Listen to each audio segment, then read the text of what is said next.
नमस्कार।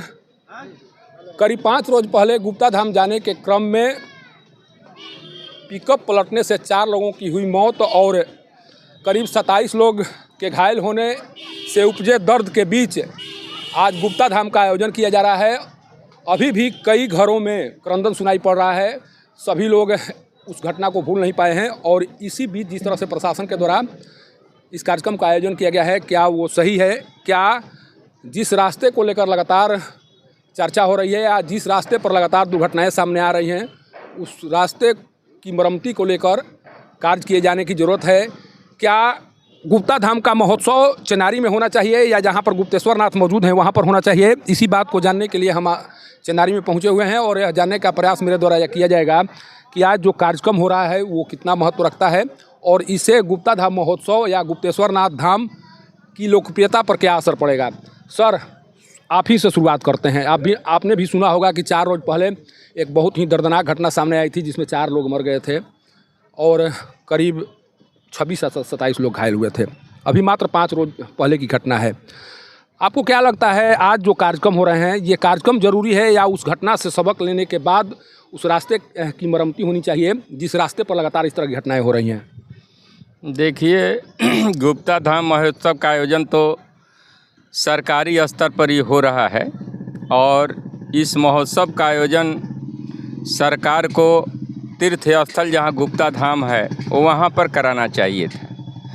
और लेकिन सच्चाई ये है कि वहाँ आवागमन में रास्ता का सही नहीं होने के चलते, रोड नहीं रहने के कारण ये लोग चेनारी में ही इसकी केवल औपचारिकता पूरी कर देते हैं। वैसे तो जिला पदाधिकारी हमारे रोहतास, जज साहब भी रोहतास जिला के सभी लोग जाते आते हैं, लेकिन जो वहाँ अभी तक वन पर्यावरण विभाग को लेकर के जो मामला रास्ता का और सड़क का फंसा हुआ है, यह सरकार और जनता के लिए बहुत ही समस्या बना हुआ है। और ये दुर्घटना इस साल नहीं, अगले साल भी कई बार हुई है और इस हादसे में बहुत से लोग मौत के शिकार हुए हैं। श्रद्धालु धाम तक पहुँचने के लिए आते हैं लेकिन वहां तक जाने के लिए कोई रास्ता का और सड़क का अभाव रहता है। पहाड़ी रास्ता है, उबड़ खाबड़ है, बगल में डैम है और उस खाई में पलटने पर अब वो लोग 300-400 फीट नीचे चले जाते हैं। उन लोगों को निकालने वाला भी देखते हैं कि जो पूर्व साल जो घटना हुई थी आज तक गाड़ी उसी डैम के अंदर नदी में पड़ा हुआ है। तो ये सरकार को सोचना चाहिए कि महोत्सव का सही आयोजन तभी माना जाएगा जब गुप्ता धाम तीर्थस्थल पर इसका आयोजन आधिकारिक तौर पर किया जाए। लोग ये सवाल कर रहे हैं कि जितनी राशि खर्च करके इस महोत्सव का आयोजन कराया जा रहा है उतनी राशि अगर खर्च कर दिया जाए तो जो रास्ते हैं उसका एक तरह से मरम्मती किया जा सकता है और जो समस्याएं आ रही है उन समस्याओं का समाधान हो सकता है। आपको क्या लगता है कि महोत्सव में जो राशि खर्च की जा रही है उस राशि का उपयोग वहाँ पर पथ के मरम्मती के लिए किया जाना चाहिए या कार्यक्रम तब आपको करना चाहिए जब आप पूरी तरह से तैयार हो कि नहीं वहाँ पर सब कुछ ठीक ठाक है तब कार्यक्रम किया जाना चाहिए? देखिए, राज्य सरकार और केंद्र सरकार को पथ निर्माण के लिए पर्याप्त राशि की उपलब्धता है और ये इस महोत्सव से और पथ निर्माण से उसको लेना देना कुछ नहीं है। सवाल यहाँ उठता है कि सरकार का ही वन एवं पर्यावरण विभाग भी है और पथ निर्माण भी विभाग है, लेकिन सरकार की स्तर पर हमारे राजनेताओं के सकारात्मक सोच नहीं रहने के कारण आज तक वन विभाग और पथ निर्माण विभाग का मामला जिस तरह से डैम का फंसा हुआ था उसी तरह से फंसा हुआ है। अगर उस रास्ते को सेंचुरी क्षेत्र से अलग कर दिया जाता है तो गुप्ता धाम तक तीर्थस्थल तक जाने के लिए रोड का निर्माण हो जाएगा। उसमें जो है फंड की कमी नहीं है, न सरकार के पास अर्थव्यवस्था की कमी है। हम सभी लोग जानने की कोशिश कर रहे हैं। मुरारी प्रसाद गौतम 3.5 साल से अभी विधायक हैं, पहले भी विधायक रह चुके हैं, करीब 17 माह वो मंत्री भी रह चुके। उनका क्षेत्र पड़ता है।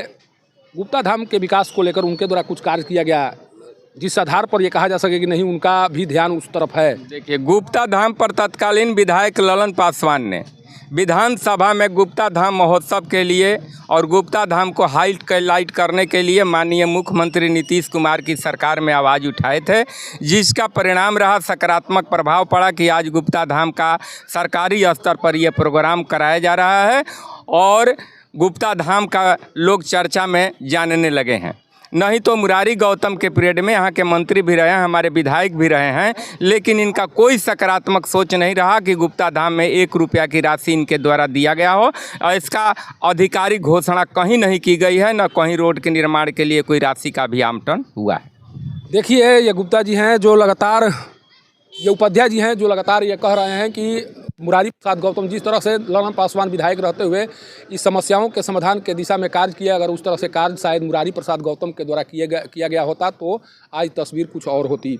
लेकिन सबसे बड़ा सवाल है कि जिस सेंचुरी वन क्षेत्र का हवाला देकर उस क्षेत्र में कार्य को बाधित करने की कोशिश की जाती है, या यह कहने का प्रयास किया जाता है कि सेंचुरी वन क्षेत्र होने के कारण कोई भी निर्माण कार्य उस क्षेत्र में नहीं हो सकता है, तो कौन सा ऐसा नियम है जिस नियम में बदलाव नहीं हो सकता है? कब तक से सेंचुरी वन क्षेत्र का हवाला देकर गुप्ता धाम को विकास से महरूम रखा जाएगा? हमारे साथ अभी एक जदयू के वरीय नेता हैं, ये भी अपना आवाज़ हमेशा मुखर करते रहते हैं।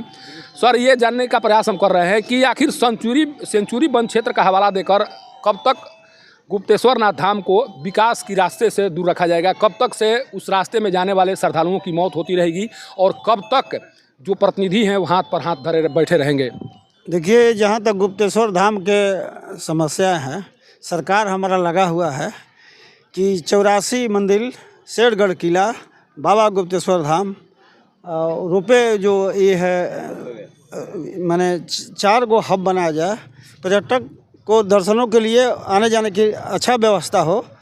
सरकार हमारा एक्टिव है, लिखा हुआ है, केंद्र के मामला है। सेंचुरी एक्ट जो कानून है वो संवैधानिक चीज़ है, वो जो सरकार का संवैधानिक चीज़ है वो तो होते रहेगा, सरकार एक्टिव है। रहा बाबा गुप्तेश्वर धाम के जो व्यवस्था के बारे में, इसको जो रोड का जो नाप तौल है वन विभाग को दिया गया है। वन विभाग लापरवाही किया जिससे दुर्घटना घटा है। सरकार इस पर संज्ञान लिया है। विधि संगत कार्रवाई इन लोगों के भ्रष्ट अधिकारी पर होगा, बक्से नहीं जाएंगे। कौन जिम्मेवार है इसके लिए? इसके जिम्मेवार तो मुख्य रूप से वन विभाग है।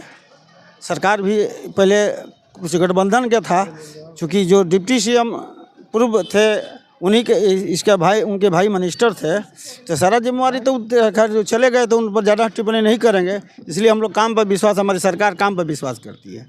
रहा गुप्ता धाम महोत्सव के बारे में, गुप्ता धाम महोत्सव चेनारी ही मनेगा, इसलिए मनेगा कि यहाँ का जो व्यवस्था है वो गुप्ता धाम नहीं हो पाएगा।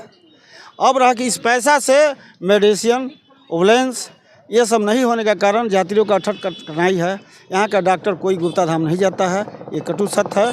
खाना पूर्ति करता है, इसको हम लोग सरकार से मांग किए हैं, कार्रवाई भी किए हैं कि वहाँ उचित मुहैया कराया जाए, उचित एम्बुलेंस की व्यवस्था हो, दवा का, मेडिसिन की व्यवस्था हो।